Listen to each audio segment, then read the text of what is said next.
If you could excuse my messy desk, I just want to say a few things about I Want My Hat Back by Jon Klassen. I think I'm pronouncing it Klassen. And I'm filming this in portrait because the book's in portrait format.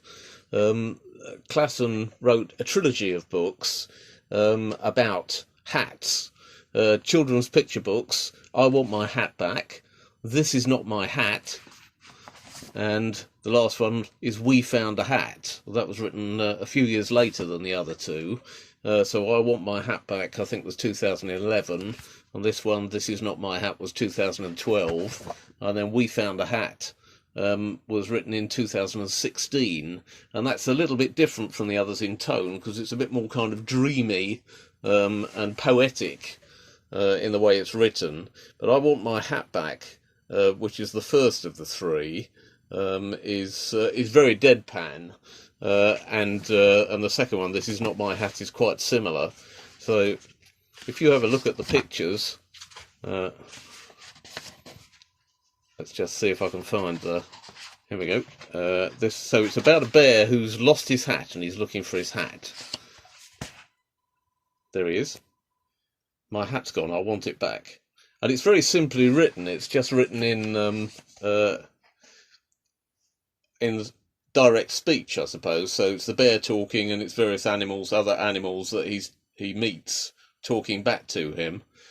And Klassen doesn't really go in for much in the way of facial expressions. As I say, it's very deadpan.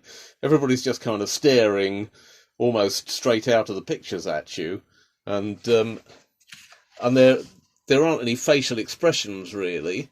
And actually, if you look at the pictures of the bear, they're very similar to each other. In fact, it is the same picture repeated a number of times. Here he is again. Nice, big, sort of chunky looking shape and a nice bit of texture, but it doesn't vary much from picture to picture. And in actual fact, that suits the deadpan style very well. So this bear's meeting various animals, asking them if they've seen his hat, and then he gives up, thinks he's never going to find his hat, and then all of a sudden, this change of colour. So this is another thing that Klassen does rather nicely, is use colour.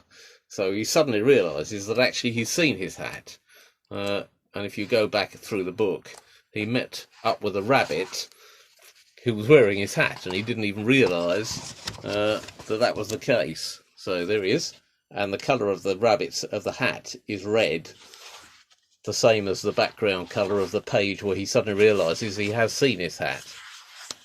There you go, red, which is nice kind of, and the block capitals, I have seen my hat, nice kind of visual indicator of his realisation. And then he goes running up to the rabbit, and he says, "You've got my hat." And then again, very deadpan. Now he's got his hat back on. Where's the rabbit gone? And you're just looking at some crushed vegetation underneath him, which gives a very strong impression that he's sat on the rabbit and squashed him. And then the end of the book is the rabbit's friend coming up looking for the rabbit. And he uses the same kind of language that the rabbit used when he denied having seen his hat. The rabbit said, "No, I haven't seen your hat. Why are you asking me? I haven't seen it." And the bear now says to the rabbit's friend, "No, why are you asking me? I haven't seen him. I haven't seen any rabbits anywhere." So it's, as I say, it's very deadpan. It's not, you wouldn't think, particularly children's humour. And of course, that's one of the things that often works best in children's picture books and children's literature in general. If it's not specifically aimed at children, it seems to be breaking the boundaries of what's acceptable, not too drastically, but a little bit, pushing those boundaries, then that often works very well.